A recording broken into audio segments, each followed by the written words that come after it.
Alright, welcome back to another video. This is Bryce, and we're going to be casting some modern Monday matches that happen at Tapstart Games on Mondays. This will be me versus whoever my opponent was for the round. There were 3 rounds, and this first round was Ad Nauseam versus Mono Red Prison. I did end up winning the die roll right there, and I am not very versed in this matchup, honestly. Not a lot of people at the shop play Mono Red Prison. There was one guy who played it for a little while, but I think he moved to Tron eventually.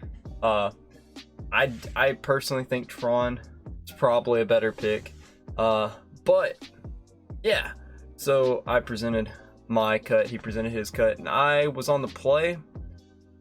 Ad Nauseam is a really fun deck, and in the meta right now, it is good and not good. I hear a lot of people saying online that it's really good right now, but with Jund being so prevalent at my local game store, it's very hard to get a hand you like and not have it turn 1 Thoughtseized, and you end up getting kind of really punished for playing any combo deck at the store I play at. And I run 4 ley lines main board because of it, just trying to really keep them from looking at my hand, keep them from taking either an Angel's Grace or an Ad Nauseam, and just making me generally really sad. But he chose to mulligan here. I chose to mulligan as well. I just thought about it for really long. The hand looked good, but there was no draw power in it. I had one Angel's Grace at a Phyrexian Unlife, Wishclaw Talisman, and some land and a ley line. I didn't know what I was up against, and I probably could have kept that with a Wishclaw, hoping to draw into a land. I think I really wanted a Lotus Bloom though. I think that is why I mulliganed. So both players are now going to go down to 6, and we're going to see how the game starts. It looks like my opponent has, I think that's a land destruction spell, a Mind Stone, and a Blood Moon. Blood Moon is terrifying in this matchup, and he drops at turn 3 in this game. I'm going to try not to spoil the game outcomes as much, but I may slip like I just did right there and tell you what happens. He does drop a Blood Moon on me, and with Ad Nauseam, Blood Moon's hurt because you're only running 2 basics and no fetches. So it is very hard to get around. You'll see how I got around it in this game. It's a very unique way for me to get around it with the build that I'm running. It was very cool though. Our opponent plays a Mountain Passes. I just played a Dark Slick Shores and Serum Visioned. I go top bottom with the cards, and I suspend a Lotus Bloom on turn 2. So we're already a turn behind where we want to be. Our opponent draws. I can't tell what that card is that he just drew, but he plays a Mountain, and he's going to be dropping a Mind Stone. So at this point, I see the Snowlands, I see the Mind Stone. I'm knowing it's going to be like Skred or Mono Red. I go ahead and drop a Scryland, choosing to put to top. I think that was an Ad Nauseam. I think I saw... No, it wasn't. We play a Wishclaw Talisman. This is a really cool card. It's a new little tech piece out of Throne. I really think it helps the deck a lot. Our opponent's going to drop his 3rd mountain of the game. Snow-covered mountain. Going to think about his play a little bit. And looks like he's going to tap 2 mountains, the Mind Stone, and drop that Blood Moon, making all of my lands mountains. And I cried a little bit right here. I was really close to scooping, but if I got a white source, I just won. And with Wishclaw, there's a lot of things I can do. I'm thinking what's going through my head here is with the Wishclaw Talisman, using it this turn, I don't have the mana to go off yet. So giving the Mono Red Prison a 1-drop tutor might get them a Chalice and really make me cry. If they Chalice on 0 and fuck our Lotus Bloom, or if they Chalice on 1 and kill our Angel's Grace. Either way, it just makes our combo take a little longer to do anything. Which I'm not sure if he's running Chalice at this point, but I don't want to play into it if he is. So Lotus Bloom is cast in the upkeep. Our opponent, I think, dropped a land and passed. We go ahead and tap our mountain to Wishclaw. what I tutored up here was a Plains, because I had the I had to get a white source. I had 3 black from the Lotus Bloom, and I had to get a white source. So land for turn. We're gonna watch our Adnaz player tap the Lotus Bloom for 3 black, tap 2 land for 2 other a white. We're gonna see our Adnaz player drop an Angel's Grace and an Adnaz. At this point, if you don't know the combo, what happens more or less is you reveal your entire deck, take damage for, well, lose life for the casting cost of each card, but since Angel's Grace says you can't lose the game, let's go to a lot of negative health. You exile 3 Simian Spirit Guides, and you cast Lightning Storm, which says deal 3 damage times X, where X is the amount of land that you discard when you cast it. So with Lightning Storm, it's a really weird way that it has to be cast. You have to cast Lightning Storm, hold priority, and then discard your land. If you just cast Lightning Storm without saying that you hold priority, technically the Lightning Storm only deals 3 damage and you never get a chance to discard land. It goes to your opponent and it allows them to discard a land to retarget it to you, and then you're allowed to discard land. But if you hold that priority, you can discard land, target them for like 21. They have a chance to discard a land to target back to you, and then you have a chance to discard another land, which you have your entire deck in your hand. You're always going to have more land than them. So there's never really a chance where you can do anything. Looking at the sideboards, it looks like the Adnaz player is going to be thinking about taking Leylines out. Looks like the mono red player is really looking at those Damping Spears. Bringing 2 from the sideboard in. I didn't see what that first card brought in was. I know that I sideboarded out 4 Leylines. I forget what I put in. I know that I took out my Leylines, which, hindsight, he's running the Scred list. It could have been a bad idea. I don't know. I don't think it's that great in the matchup, really. Wow, he sideboarded in a lot of cards. I didn't realize that while we were playing. Damping Spears, Molten Rains, Shattering Spree. I mean, to be fair, right? Molten Rain, I don't think is the best to bring in versus me. Because it's destroy target land, deal 2 damage to that land's controller. I don't think that's the best thing to bring in. Shattering Spree feels pretty good, I guess. It kills the Pentat Prism. I think it's a sorcery though, right? So it can't kill the Lotus Bloom on the turn I'm gonna go off. And Damping Spear feels okay. It makes me go, I mean, it's good. It does make me take a little bit longer, but it doesn't hurt Adnaz as much as it hurts decks like Storm or Tron. It does make me go slower, but I mean, if you have nothing else, I could see the Damping Spears going in. I'm trying to look at my sideboard in my head and think what I would have put in versus this deck. And I have no clue. I know I take out the Leylines for things. I think I put in a Silence, just because I feel like it's better than the Leyline. But I'm not sure what else was put in. So they're going to be moving into game 2 at this point. Shuffling. The deck has been presented from the Adnaz player, waiting on the mono red player to present their deck, see a little bit how this game 2 plays out.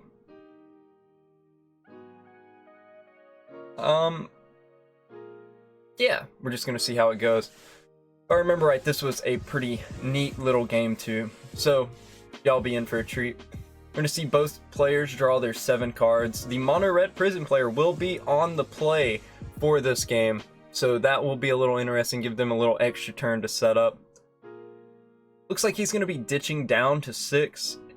Is the Adnaz player going to keep this hand? We will soon find out. From where I'm sitting, I see a Lotus Bloom and an Angel's Grace, but no way to draw. So yeah, he is going to be pitching that hand. So both players are going to be going down to 6, the same as last game. So we're going to see how that plays out. For Mono Red Prison, I think mulliganing is better for them than it is for Adnaz. Most combo decks, they don't like the mulligan too much. At least Storm. I have much more much more proficiency with the Storm deck than I do the Adnaz deck. So I know with mulliganing with that deck, you can still win, and it's not like impossible to win at all by any means, but it hurts a little bit more than non-combo decks. With Adnaz, with the new mulligan rule, it might not hurt it that bad to mulligan now that I'm thinking about it, because you really only need Lotus Bloom, 2-land, Angel's Grace, Adnaz. Then if you draw into a land, yeah, I mean, could be that, but I don't think it hurts the mono red prison deck too much to mulligan. So, but I have no experience with that deck at all, so I can't be the judge of that as much. We're gonna see the mono red prison player play Mountain Pass. We're gonna see the Adnaz player Temple of Deceit scry to top 2 mountains in play for the mono red prison player. We're gonna see a Mind Stone get dropped with a Koth in hand that we can see a Pentat Prism coming down from the Adnaz player on 2. Yeah, and we're gonna see the mono red prison player drop a mountain. And what is the play? What is the play from the mono red prison player? We see a few things they could do. Damping Spear, a 2-of in hand with a Molten Rain and a Koth. We see Angel's Grace. It looks like a few land in the hand of the Adnaz player. That looks like 4 land and an Angel's Grace. So, yeah. Not the best hand I've ever seen out of a Adnaz player, but you know what? To each their own, right? To each their own. I mean, it's me, and I'm already questioning my own plays. Looks like he's going to go ahead and drop a Damping Spear. And going ahead and passing. He cannot play the second Damping Spear, I do not think, because Damping Spear counts the spell he casts.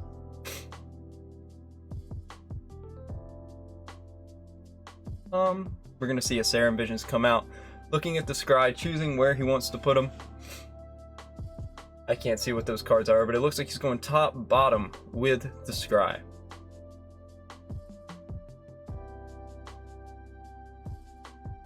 We're gonna see a land come out from the Adnaz player.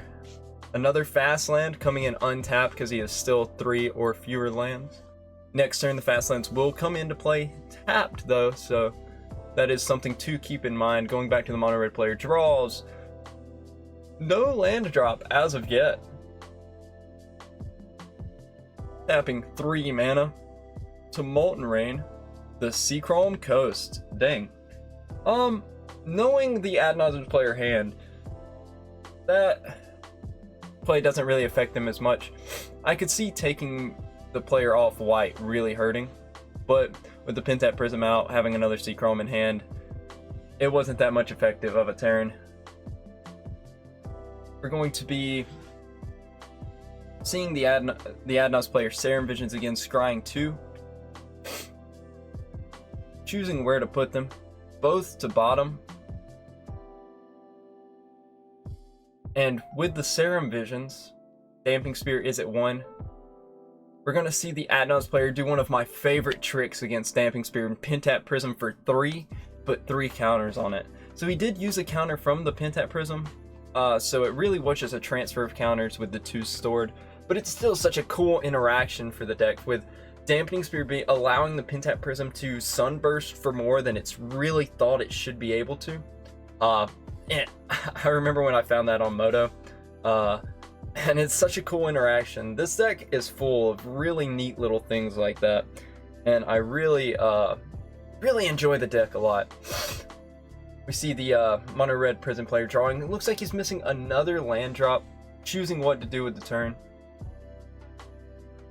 Probably counting out the Adnaz player's mana, seeing if he has time to drop that Koth or drop a second Dampening Spear to really slow down the game. Seeing the Adnaz player looked like he drew another Pentat Prism. I'm gonna go ahead and tap 3. Goes to take the counter off the Pentat Prism, but decides to tap the City of Brass for a Jace. The Lab Man one, I forget. It's Wielder of Mysteries, right? I think so. We're gonna see him mill himself, which questionable play, because I could have milled Lightning Storm. I could have milled multiple Simian Spirit Guides, and then I just would have cried. But at the time, I think my brain was on, I just need an Adnaz with a Angel's Grace, and I just win with the Jace. We see the mono red player drop a Koth, plus the Koth on the mountain to make it a 4/4 and swing. We're gonna see the mono red player actually swing at face, which in my opinion is kind of a questionable play. I see getting the Jace off the field as probably a really strong play, swinging at it this turn, and then if he makes it to next turn, killing the Jace next turn could be really powerful. Knowing that the Dampening Spirits are down, which after Angel's Grace Adnaz would make Lightning Storm cost 7. I think that is kind of a questionable play, but to each their own. Everyone sees different lines in their head. You never know how you think once you're actually behind the hand, behind the deck.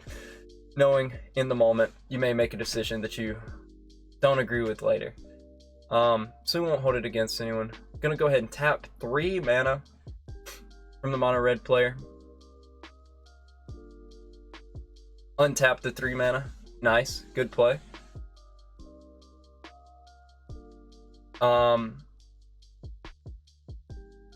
Seeing some thought go into the turn. A 3-drop coming down with Boros Reckoner, some spice.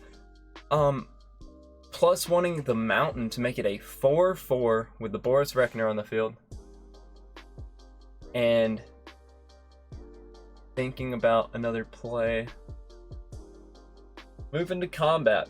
Wanted to go ahead and swing the mountain once again at me. At this point, I saw the bolt in his hand now, knowing he could swing the mountain at the Jace and bolt the Jace to kill it. But he chooses to attack me again. Goes ahead and I go ahead and Angel's Grace. I pay the extra mana for the Adnaz.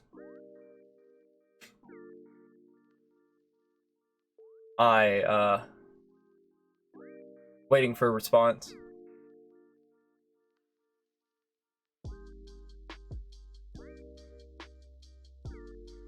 We're gonna see the Adnaz player pick up the deck and plus Jace to win the game. And that will be game 2 of the Adnaz versus Mono Red Prison game. Looks like Adnaz will be taking it 2-0 versus the Mono Red Prison player. It's such a weird matchup seeing 2 relatively underrepresented decks play against each other, with Mono Red Prison being just such a it's a good deck. It's so fringe that it definitely caught me off guard with a few plays. I wasn't sure how to sideboard. I put Thoughtseizes in, which we're gonna look at the sideboard from both players now.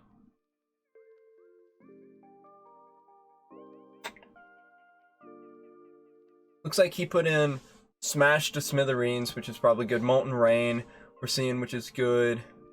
Damping Spears.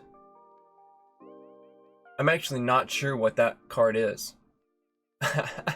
I put in Echoing Truth, Thoughtseize Silence. For the Leylines, I think anything over the Leylines is probably good in this matchup. I feel like his sideboard was pretty strong too. I don't know, it was a very interesting game. Thank you guys so much for watching. This was a game played at Tap Start Games in Westminster, South Carolina. I'll have a link to their website in the description. I will also have a link to all my socials in the description. If you enjoyed the content, don't forget to like, favorite, subscribe, and I will see you in game 2. Or not game 2, round 2. Oh, I'm dumb. Round 2.